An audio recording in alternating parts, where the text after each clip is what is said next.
Hello hi friends, అందరు ఎలా ఉన్నారు? Welcome to Tanvi kitchen blogs. ఈరోజు రెసిపీ వచ్చేసి కాజు చికెన్ గ్రేవీ ఎలా చేసుకోవాలని చూపిస్తున్నాను. దానికోసం ముందుగా కడాయి తీసుకొని ఆయిల్ యాడ్ చేసుకొని నేను చూపిస్తున్న మసాలాలన్నీ అయితే యాడ్ చేసుకొని వీటిని అయితే ఒక 2 మినిట్స్ అనేది మనం ఆయిల్లో ఫ్రై చేసుకుంటే ఆయిల్కి అంతా మసాలాలు పట్టి ఫ్లేవర్ అనేది బాగుంటుంది.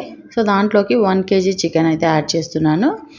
దాంట్లోకి 1/2 స్పూన్ పసుపు, అలానే 1 స్పూన్ సాల్ట్ అయితే యాడ్ చేసి దీంట్లో చికెన్లో ఉండే వాటర్ అంతా పోయే వరకు లిడ్ పెట్టుకొని ఒక 20 మినిట్స్ అయితే మనం సిమ్లోనే కుక్ చేసుకోవాలి.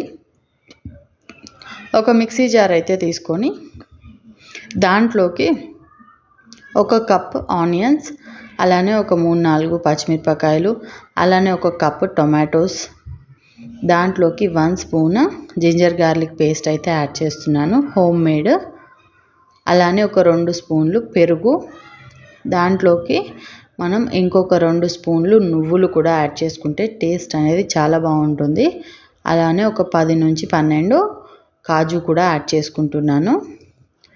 దాంట్లోకి 1 స్పూన్ సాల్ట్, అలానే 2 స్పూన్ల కారం, అలానే 1 స్పూన్ ధనియాల పొడి, 2 స్పూన్ల ఎండు కొబ్బరి పొడి కూడా యాడ్ చేసుకుంటున్నాను నేను. ఎండు కొబ్బరి పొడి వేస్తే టేస్ట్ అనేది చాలా బాగుంటుంది, అలానే గ్రేవీ అనేది ఎక్కువ వస్తుంది.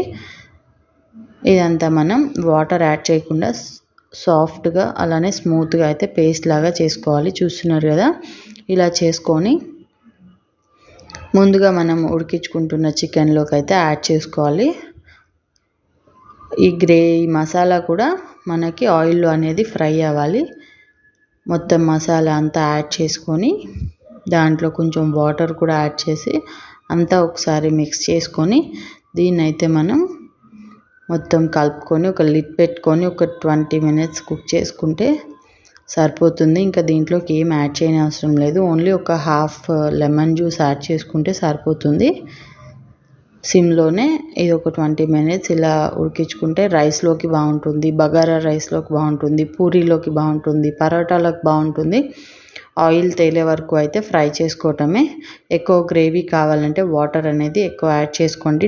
డ్రైగా కావాలంటే వాటర్ అనేది తక్కువ యాడ్ చేసుకుంటే డ్రైగా అవుతుంది మనకి చికెన్ అనేది. హాఫ్ లైమ్ జ్యూస్ అయితే యాడ్ చేసుకుంటున్నాను.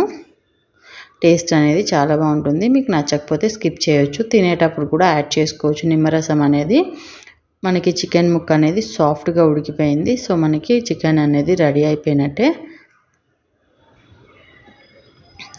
సో నేను గ్రేవీ కోసం కొంచెం వాటర్ అయితే యాడ్ చేస్తున్నాను. లిడ్ పెట్టుకొని ఒక 2 మినిట్స్ కుక్ చేసుకుంటే సరిపోతుంది. కాజు చికెన్ గ్రేవీ కర్రీ అనేది రెడీ అయిపోతుంది. టేస్ట్ అనేది చాలా బాగుంటుంది. నార్మల్ కర్రీ కన్నా కూడా ట్రై చేయండి ఒకసారి. అలానే మీకే రెసిపీ కావాలో కూడా కామెంట్ చేయండి. అలానే మర్చిపోకుండా నా ఇన్స్టాగ్రామ్ పేజ్ని కూడా ఫాలో చేయండి, శిరీష కుకింగ్ వ్లాగ్స్ని. అలానే మర్చిపోకుండా ఈ రెసిపీ అయితే కంపల్సరీ ట్రై చేయండి. అలానే ఎలా వచ్చిందో కూడా నాకు కామెంట్ చేసి చెప్పండి. మీకే రెసిపీస్ కావాలో కూడా కామెంట్ చేస్తూ ఉండండి. మర్చిపోకుండా నా ఛానల్ని అయితే సబ్స్క్రైబ్ చేసుకోండి. Thank you for watching.